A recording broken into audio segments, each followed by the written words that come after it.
Hello, hello, hello. This is Sir David the Bard. And I'm in black, like Johnny, not Johnny Mathis. He's always in black. Shit, that's funny. If you don't think that's funny, you need to get out of here, like Larry says. This is David the Bard, or Sir David the Bard. Hell, I don't know who I am. But anyway, I'm in my black shirt. One of my patrons, I love the temple word, patrons, one of my fans, one of my groupies said, "It's my color." I think she meant I'm going into outer darkness, so I better dress for it. I don't know. Anyway, I just read one of my comments, and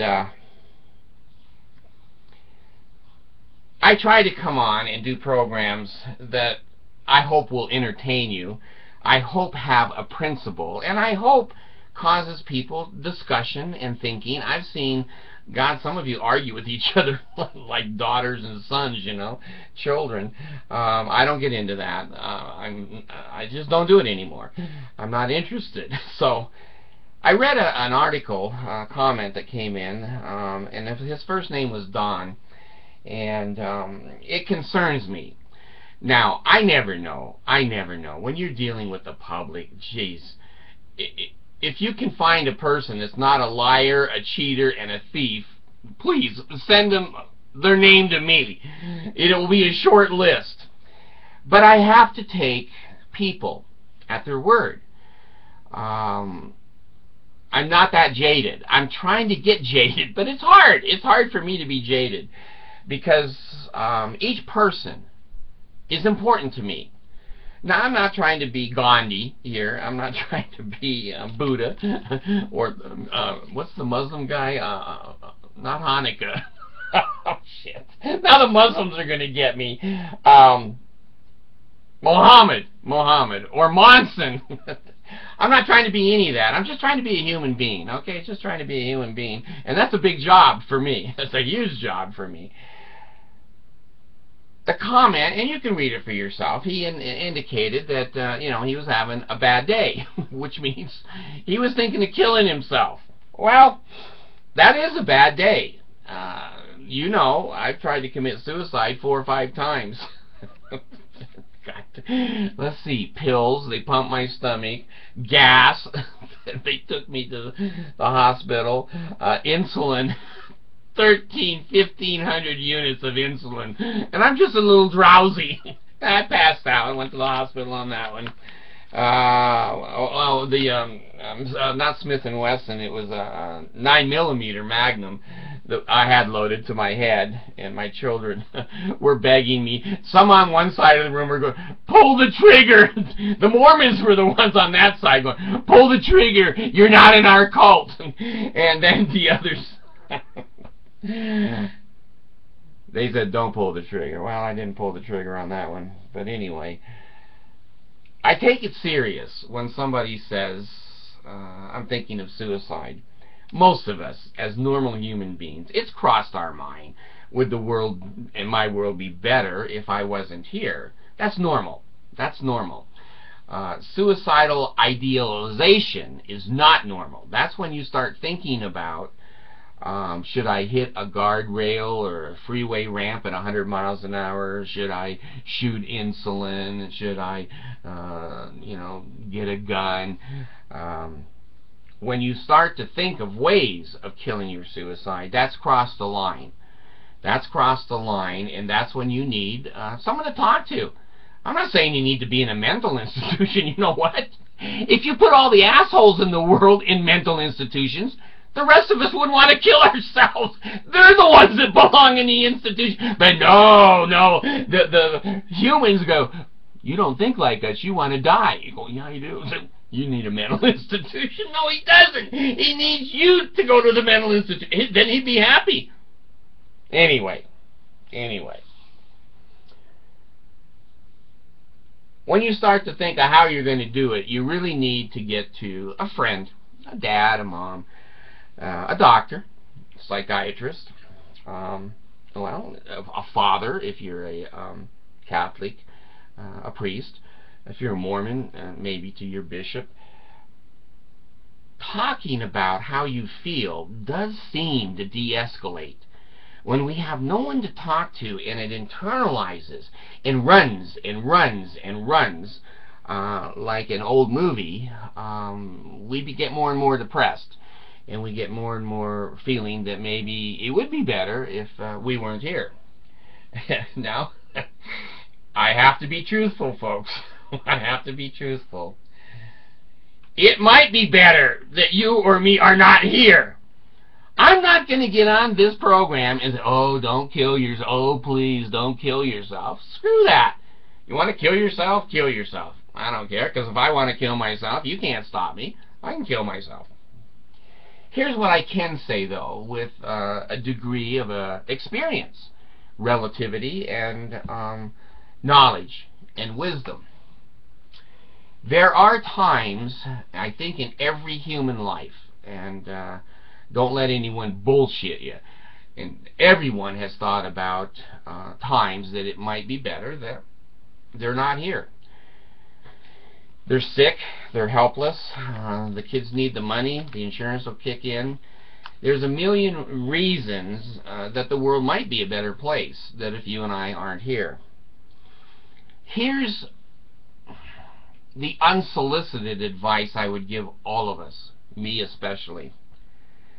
Don't make the decision in 1 or 2 months. Let life stretch out. Let it stretch out a little bit. Yesterday was a suicidal day for me, but I wake up this morning and go, screw it. People were ignorant, they're obnoxious, forget it.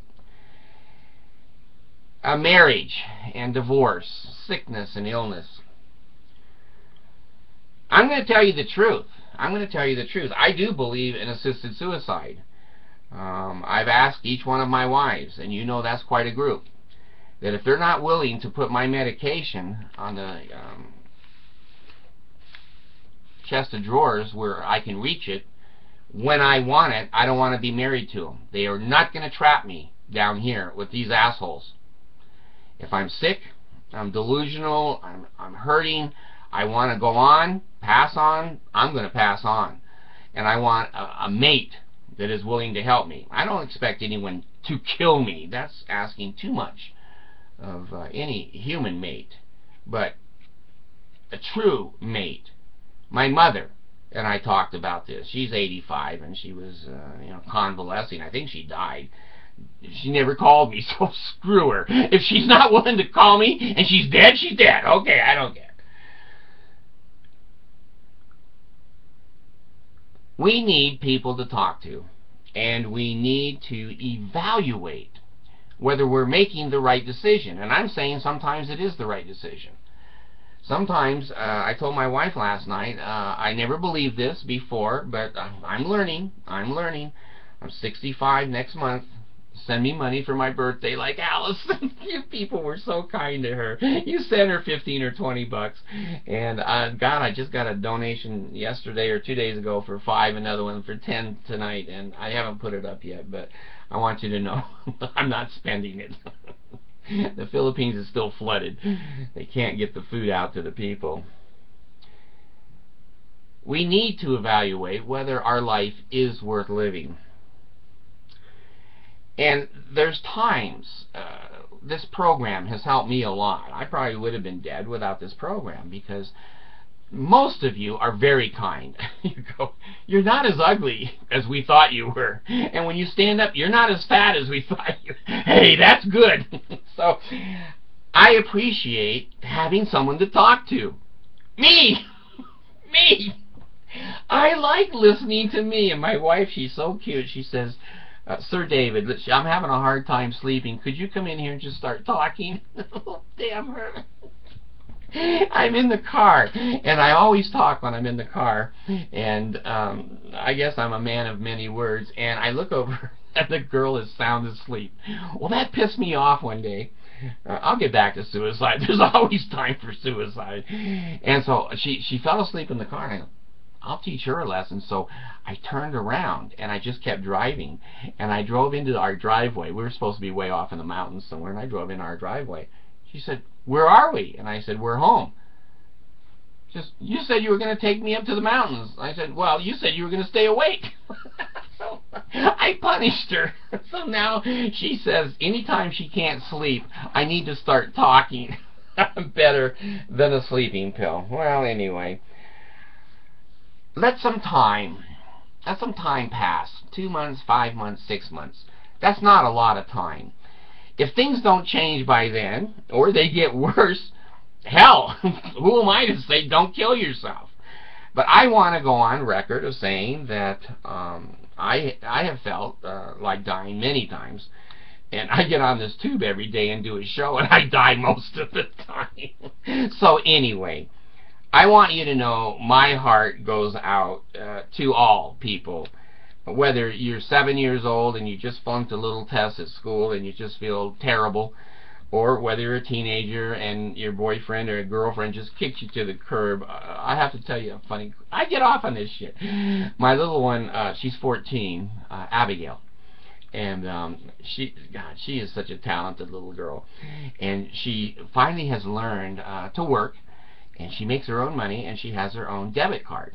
And so she has learned about Amazon.com. Oh my gosh, she's gone crazy spending her money for shoes on Amazon. And she looks cute. She's bought a cute few, and she's getting independent, and she's a woman. She likes to shop.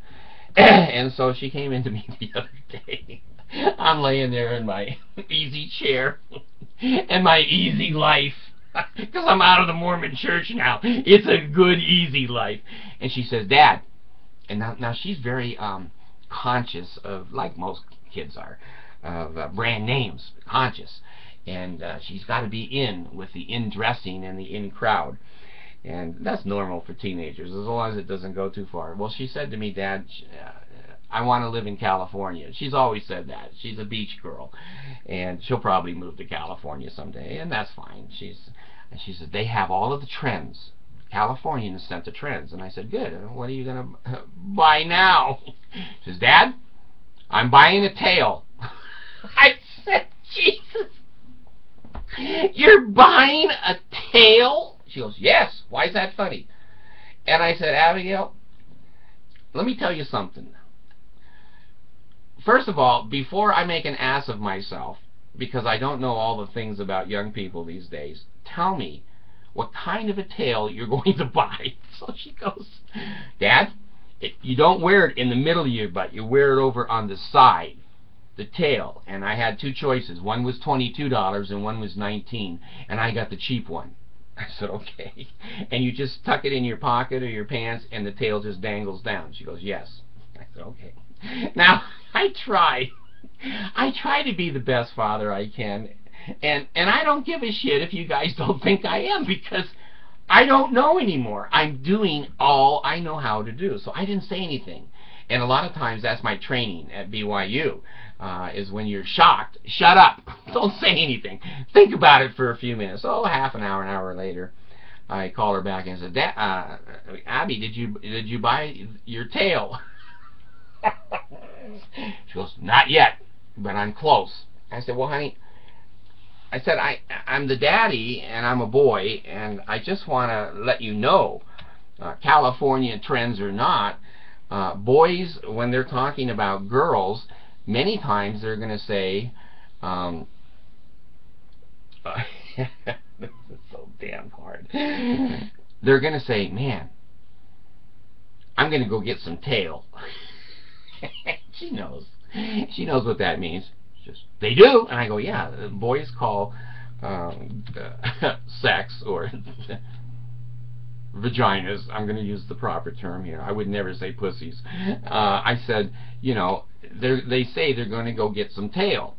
Now, honey, if you're the only Utah girl wearing a tail, they're going to say, Abigail is nice tail.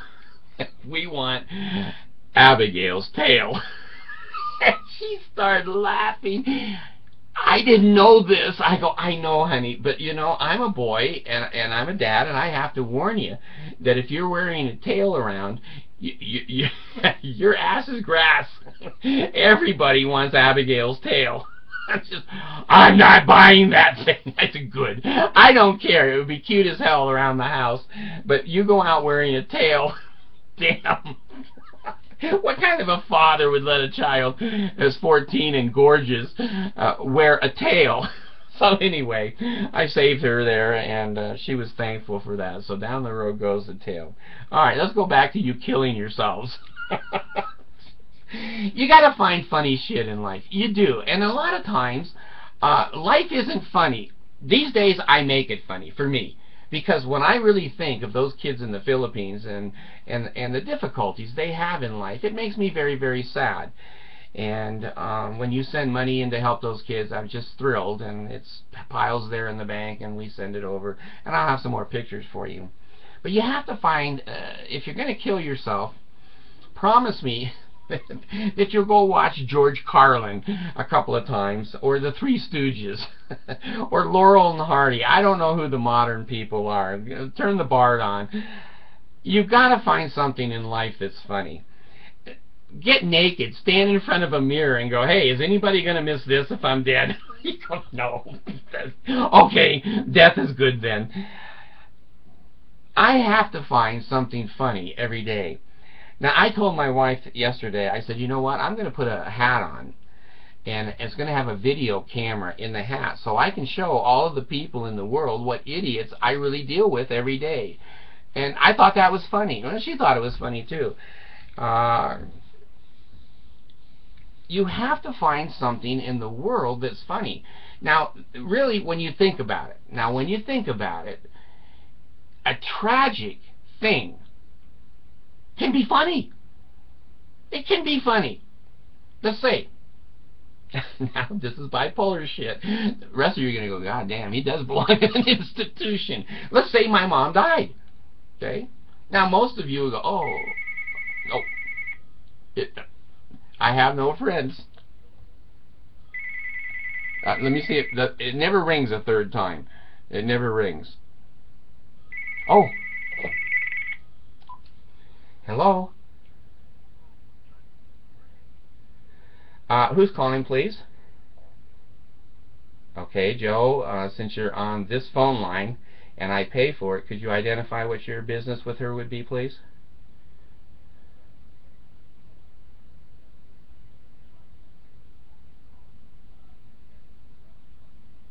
No problem. He said, we just missed out on a car sale because I was smart to him. I think he just missed out on his commission. See, I told you. Tragic shit. Tragic shit can be funny. So let's say my mom died. Now this is how sick I really am. You got to remember, Mom and I spent a lot of time the last 6 months together, and we talked about this. I said, Mom, if you die, don't call me. I don't want to see you in temple clothes ever. So just let me be, and I don't want to be around cult people watching your funeral. No problem. So let's say in your life that, you know, your mom died. Now that can be tragic. And then I would say to myself, well, here's the good things about my mom. The best lesson that I ever learned in life, my mom gave me. If she's dead, this makes me laugh, because I remember it. I was fighting with my brother, who's an idiot. He's bipolar, but he doesn't think so, and he doesn't take meds. At least I'm intelligent enough to go, I'm a dumb shit. Without my meds, I'd be in jail, or in the Philippines in a third world country, living in a squatter's camp. Thank you for medications. Anyway, I was fighting with my brother, and as usual, he was being obnoxious. Now, there's two sides to every story. But anyway, I got punished for it. And my mom, she said, Sir David the Bard, I know someday you will be famous and you will have your 15 minutes of fame, but it ain't today. Go get that little box over there. And it was like a shoebox. She says, put everything you own in that box. I go, hey, how can I get everything I own in there? She said, don't put any toys in it. I was like 6 years old. And so I packaged the box up, and I got in the car with my mom. She drove me to the middle of nowhere. Now, it's a good thing Mom's dead, because social services would be looking her up. But these were days where you really raised kids. You didn't just take their iPod away and their iPhone and, you know, go in your room and watch your cable TV. So she takes me to this neighborhood in the middle of nowhere, and she said, "You are fighting too much, and you're too much trouble. You're out." I said, "At 6 years old? Can't you keep me till I'm 16 or 17? That's when I really get obnoxious." You go, "No, you're out now. You're 6 years old. You're an asshole." "You've known that for 6 years. Why is today different?" I'm out of patience. So I had to get out. I got out of the car, and I took my box. She drove off. I'm standing there, 6-year-old, with a box. Now, I'm a pretty creative kid. I started thinking, what business could I start at 6 years old to buy food and to buy rent? I need a bed. So I'm standing there, and I'm processing what has happened. I have screwed up. And it shows. Now, this is tragic. It's tragic. And at that point, I probably would have wanted to kill myself. And I think my mom was hoping I would. But I didn't. I lasted. I'm resilient. So I'm walking along the sidewalk, and I'm not meeting anybody. I'm going, well, where do 6-year-olds go for help? In those days, there was no 911. In those days, you know, there were no cell phones. And so I started knocking on doors of houses. I don't know what I said. I might have said, "Hey, I'm a 6-year-old asshole, and my mom has just disowned me, and everything I own is in that little box. Can I live with you?" They go, "Hell no, you're an idiot. Get out of here." So I'm going from house to house trying to find a home. Well, my mom had driven around the block, I guess, and then she was watching and peeking down the road. When she saw me knocking on people's houses, I think it scared her, and she came and picked me up. And of course, when she said, "Now, have you learned a lesson?" And I bowed my head and said, yes. I was ready for the temple at that particular moment. "Are you consecrating everything you have now and everything you will ever have to the mom?" And I go, yes, I'm bowing my head. I said, "Will you leave your brother alone?" I said, "Well, yes, I will." Now, I'm giving you that example for the death of my mom. She was a good woman. And she wasn't great. She was just a regular mom. And she always, she was hard on me. She said I was an ass. She didn't know I was bipolar. And when she found out, she didn't give a shit. She said, "You're still obnoxious." And I go, "Well, I was born that way." She says, "Yeah, I wish you weren't." So let me close by simply saying,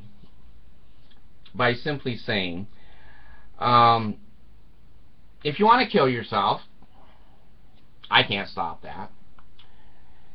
And there's some garbage in this world that needs to die. You need to throw the garbage out. If you're garbage, do us all a favor. Get the hell out. I'm an atheist.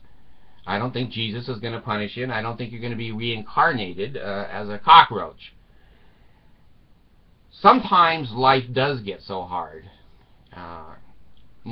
Many of us can't take it. And I'm never going to look down or talk down to you about suicide, because I've been there. And who knows, I might be back. Any day I could be back.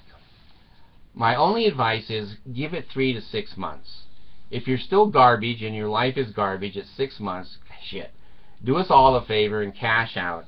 Let me give you this warning. Make sure you know what the hell you're doing. Don't be brain dead, or don't be a vegetable, or don't blow off your penis and then wish that you hadn't, that now life is good. You may want that penis. So don't do something that you don't follow all the way through with. Find something funny. And I'm telling you, all you got to do is open that front door and walk out there. I don't care where you go or what you do. You can sit there and just shake your head and go, what the hell am I doing in this group? This is hell for some of us. Some of us have done some real shit things, and they said, send them to the earth with all the assholes. Here I am. And you may be too. So, give it some time. Make sure if you do it right. When you start giving things away and not paying bills and going, it doesn't matter, you're on your way. That's the serious part. If you don't see a doctor and you don't get medications and you don't have a loved one that will grab you by the nape of the neck and take you to a hospital or to a doctor, you're probably going to follow through with it. You're probably going to follow. And if you're a Mormon, I'm not going to get into that. I'm not going to get into that. Let me just say this. Stay away from stress. Stay away from cults. Stay away from toxic people. If people are saying they hate you, they're telling you to pack your little box and they're going to take you for a ride. You know, I thought I was in the mafia. My mom goes, I'm going to take you for a ride and you can't refuse. Oh, God, where am I going? Shit. It's a good thing she didn't tell me. I would have jumped out of the car. But anyway, find something funny. There are many funny things in life. And please, find another human being who's worth it. You know, that 99% of the humans out there are total assholes. Don't even be around them. Don't even be around them. Find one or two good people. You know, my little one last night, she was doing the dishes, and I was sitting in the easy chair having an easy life. And she sings in the shower, and she sings doing the dishes. And I turn my TV off, and I just sit there. I just sit there, and I listen to Allison sing. And then I got on the intercom after a few minutes, and I said, are there any angels out in the kitchen? She says, yes, only one, though. I said, okay. And she goes right back to singing. There are some good things. Not a lot. Not a lot. But there's some good things in life. And that little company that makes the Precious Moments figurines, that's a wonderful phrase. Life is not precious. Life is a bitch. But there are precious moments. And if we focus ourselves, you know, Allison is a handful. She's ADHD. Her meds are $300 a month. And she steals. She lies. And she can be a handful. Now I can focus on that. Or I can focus on the beautiful commercials that she did for the Filipino children.